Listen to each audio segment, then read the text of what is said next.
Social మీడియాలో సపరేట్గా తీసుకుంటాం. ఓకే, అయితే ఇప్పుడు రీసెంట్గా మోహన్ బాబు గారు ఒక జర్నలిస్ట్ పై దాడి చేయడం పట్ల అసలు దాన్ని ఎలా చూస్తారు మీరు? అసలు మీరెవరయ్యా వాళ్ళ ఇంటికి వెళ్ళడానికి? అంటే మీడియా అంటేనే ఇప్పుడు వాళ్ళు పబ్లిక్లో ఉంటారు, సెలబ్రిటీస్, వాళ్ళకంటే అభిమానులు ఉంటారు.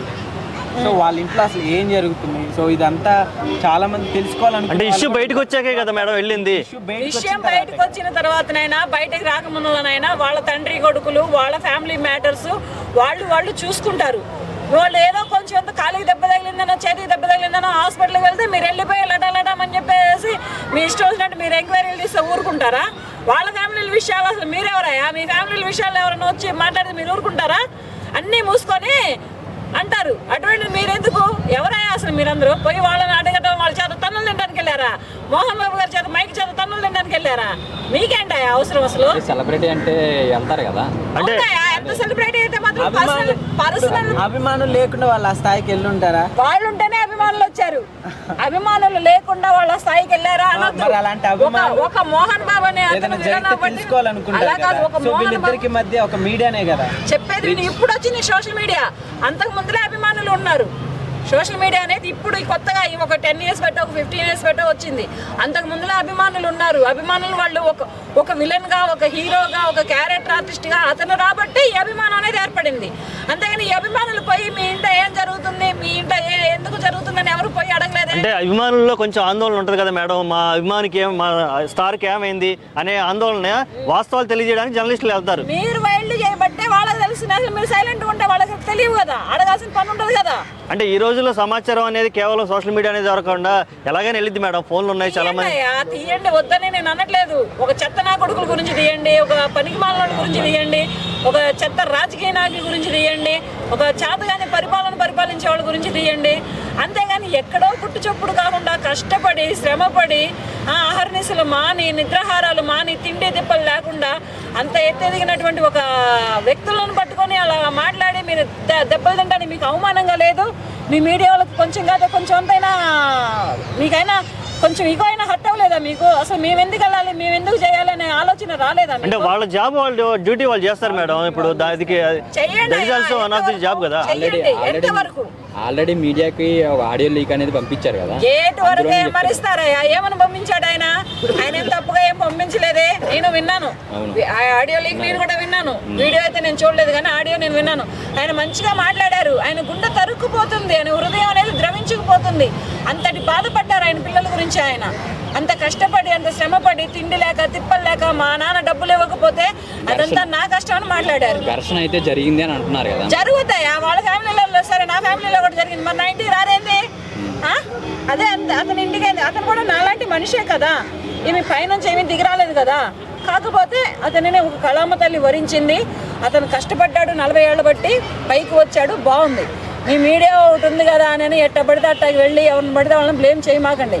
చేశారనుకో, మోహన్ బాబు గారు మైకి తీసుకొని కొట్టారు, నేనైతే కర్ర తీసుకొని దెబ్బడి బాధపారేస్తాను. జాగ్రత్త, మంచిగా తీయండి. ఏంటంటే తీయొద్దని నేను కూడా అనట్లేదు, వెళ్ళొద్దని నేను కూడా అనట్లేదు. మీ హక్కు ఎంతవరకు? గేట్ వరకే. మీరు బెడ్రూమ్లోకి వెళ్ళి నేను లుంగి ఇప్పింది చూసానా, లంగా కట్టుకుందో చూసానా, చీర కట్టుకుందో చూసానా అంటే ఊరుకుంటారా? తరిమి కొడతారేమనుకుంటున్నారు? అతనికి గేట్ వరకే. అంటే ఈ మీడియా మీద దాడి తర్వాత జరిగిన పరిణామం ఏంటంటే సోషల్ మీడియాలో పెద్ద ఎత్తున మోహన్ బాబు గారు క్రమశిక్షణ తప్పారు, ఆయనకి ఇచ్చిన పద్మశ్రీ ఎన్నిక తీసుకోవాలి అనేది ఒక సోషల్ మీడియాలో రన్ అవుతుంది. దీని మీద మీ కామెంట్ ఏంటి? ఆయన ఏం పద్ధతి ఏం తప్పలేదు. మీరు హద్దులు మీరు బట్టే ఆయన అటువంటి రూడ్గా ప్రవర్తించాల్సి వచ్చింది, బిహేవియర్ మార్చుకోవాల్సి వచ్చింది. పద్మశ్రీని ఎందుకు క్యాన్సిల్ చేస్తారు? అంటే సోషల్ మీడియా వాళ్ళ మీద కొంచెం ఏదో కోపంలో ఇదైతే చేసేస్తారా? మీరు ఏం చేస్తే ఆయన ఆ స్థాయికి వెళ్ళాడో అది ఆలోచించండి. మీ మీడియా వాళ్ళు ఎటువంటి క్వశ్చన్స్ వేస్తే, ఎటువంటి ప్రశ్నలు అడిగితే, ఎటువంటి ఇబ్బంది పెడితే ఆయన ఆ స్థాయికి వెళ్ళాడు అడగండి. ఆయన రోడ్డు మీద తిరుగుతుండే పట్టుకొని అడిగారా? వాళ్ళ కన్న కొడుకే ఇలా కేసు పెట్టాడు కదా, దాని గురించి ఏమంటారు? వాళ్ళు పెట్టుకుంటారు, తర్వాత మీడియా వెళ్ళింది, వాళ్ళు పెట్టుకుంటారు, వాళ్ళు కొట్టుకుంటారు, వాళ్ళు కలిసిపోతారు. మీ మీడియా వాళ్ళే పగవుతారుగా. అంటే కేసు పెట్టేంత ఉన్నదా అని? ఎందుకు ఉంటుందయ్యా? ఏముందో వాళ్ళకి? కేసే పెట్టాడో, హాస్పిటల్కి వెళ్ళాడో ఏమో. అతను హాస్పిటల్కి వెళ్తే మీరు కేసు పెట్టారని మీరేమన్నా రాశారేమో, ఎవరో తెలుసు మీడియా వాళ్ళే. నేను అడుగుతున్నాను, చెప్పండి. ఇంతకు ముందు రూమర్స్ కూడా వచ్చాయి, ఆస్తి తగాదాలు ఉన్నాయి, దాని గురించి ఇదంతా జరుగుతుంది. నేను ఒక మాట అడుగుతాను, ఇప్పుడు మోహన్ బాబు గారు ఆస్తి ఎవరికి చెందిద్దయ్యా? పిల్లలకే రావాలండి. వాళ్ళ ముగ్గురికి వెళ్ళింది కదా. అమ్మ నాన్న ఆస్తుల గురించి ఎవరన్నా మాట్లాడతారా? తల్లిదండ్రులు బ్రతికుండగా ఆస్తులు ఇవ్వండి అని ఎవ్వరు ఏ కొడుకులు ఏ కూతుళ్ళు అడగరు. వాళ్ళ తదనంతరం వీళ్ళకి వెళ్తుంది. ఆయన అక్కడికి చెప్పాడు ఏమని, నా ఆస్తి నా 3 పిల్లలకి సరి సమానంగా వెళ్లాల్సిందే, నేను కష్టపడిన ప్రతి రూపాయి కూడా నా పిల్లలకి వెళ్లాల్సిందే అని ఆయన అంత పక్కా బల్ల కొద్దినట్టు చెప్పినప్పుడు ఇంకా ఆస్తులు గొడవలేంటి, వివాదాలేంటి? ఇప్పుడు ఇదంతా భూమా మౌనిక గారు ఎప్పుడైతే ఫ్యామిలీలోకి ఎంటర్ అయ్యారో అప్పటి నుంచే వివాదాలు జరుగుతున్నాయి, ఆస్తి గొడవలు జరుగుతున్నాయి అంటున్నారు.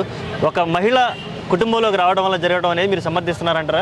ఆ అమ్మాయి ఏమో నాకైతే తెలియదు కానీ, ఆ అమ్మాయి అయితే నాకు తెలియదు కానీ ప్రస్తుతానికి ఏ పొలిటికల్ అయినా ఏమైనా కానీ నాకు తెలియదు కానీ ఆ అమ్మాయి గురించి అంతగా తెలియదు. ఆ అమ్మాయి వాళ్ళ పేరెంట్స్ గురించి కొంచెం తెలుసు. వీళ్ళు చెల్లా చెదురు అయిపోయారు. ఫస్ట్ ఆమె ఉమా నాగిరెడ్డి గారు చనిపోయారు యాక్సిడెంట్లో, తర్వాత ఆమె హస్బెండ్ చనిపోయారు, ఆ తర్వాత ఈ పిల్లలు ఎట్లాగో అయిపోయారు. పోనీలే వీళ్ళు సెట్ అయ్యారు, ప్రస్తుతానికి బాగానే ఉంటున్నారు.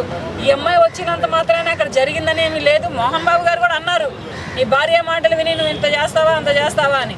మరి కన్న తల్లిదండ్రులను వదిలేసేసి కని పెంచి పెద్ద చేసి ఒక అమ్మాయికి ఇచ్చి పెళ్లి చేస్తే ఈవేళ రోజు నువ్వు ఆ అమ్మాయి ఎంతవరకు అనిందనేది పక్కన పెడితే చేయొద్దు కదా. కన్న కొడుకునే ఇలాగా కొట్టించారు బినామీలు వాళ్ళ చేత అని కొంతమంది రూమర్స్ అంటున్నారు. ఎందుకు కొట్టిస్తారయ్యా? కొట్టించారు చేపించారు అనేది అంతా పుట్టి పేకు తండ్రికి. ఇప్పుడు ఒక మాట అడుగుతున్నాను మిమ్మల్ని, ఇప్పుడు చాలా అంటే చాలా ప్యూర్ క్లాస్ ఫ్యామిలీ ఉంది, గుడిసెల్లో వాళ్ళు ఉండేవాళ్ళు ఉన్నారు, వాళ్ళిద్దరు తండ్రి కొడుకులు కొట్టుకుంటారు, ఒకళ్ళ చేతిలో వాళ్ళు చచ్చిపోతారు. ఇది ఫేమస్ అవ్వదే, దీనికి ఎందుకని వెళ్ళారు? అవన్నీ కామను. కొట్టుకోవడం, అరుసుకోవడం, మాట్లాడుకోవడం అనేది కామను. పొరపాటును చేసుకున్నారు అనుకోవడానికి కూడా ఒకవేళ ఇంత జరిగినప్పటికీ కూడా మీడియా ముందుకు వచ్చి కనీసం మాట్లాడుకోవడానికి ఎలా చెప్తారు? ఎవరు మాట్లాడాలి? మోహన్ బాబు గారు కానీ. మోహన్ బాబు గారు ఇచ్చారు కదా స్టేట్మెంట్, ఆడియో స్టేట్మెంట్ ఇచ్చారు కదా, ఇంకేం కావాలి? ఫ్యామిలీకి సంబంధించి ఇచ్చారు. జర్నలిస్ట్ మీద చేసుకున్నారు.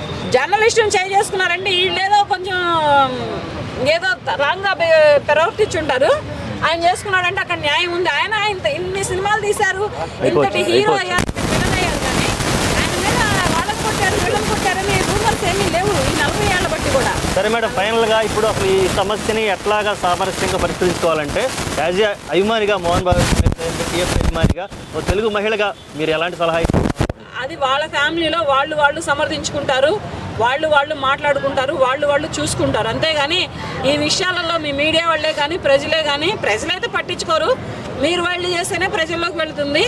ఇది దయచేసి మీ మీడియా వాళ్ళు కూడా కొన్ని పర్సనల్ విషయాలే కానీ కొన్ని లోతుపాట్లకి కానీ వెళ్ళి మీరు దెబ్బలు తినొద్దు.